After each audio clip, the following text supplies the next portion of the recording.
Jesus கொஞ்ச நேரம் உங்க மேல பட்டிருக்கோம் ஜீசஸ். என்னடா ஃப்ரைடே அதுமா சிலுவை பாதைக்கு வராம நீ விளையாடிட்டு இருக்கிற? ஜீசஸ் எங்களுக்கு லீவு கிடைக்கிறதே பெரிய விஷயமா இருக்குது. அந்த லீவை விளையாடலான்னு பார்த்தா நீங்க வேற கோயிலுக்கு அங்க வரேன்றீங்க. போங்க போய் வேலையை பாருங்க.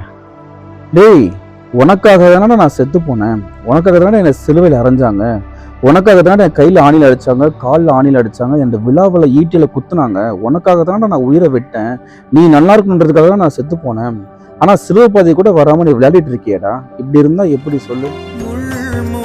வேதனை உனக்காக மும்முறை விழுந்ததும் உனக்காக, ஆணி கொண்ட காயங்கள் உனக்காக, என் ஆவியும் உயிரும் உனக்காக. மன்னிக்கின்றேன் மன்னிக்கின்றேன் என் மகனே, எப்போதும் மன்னிக்க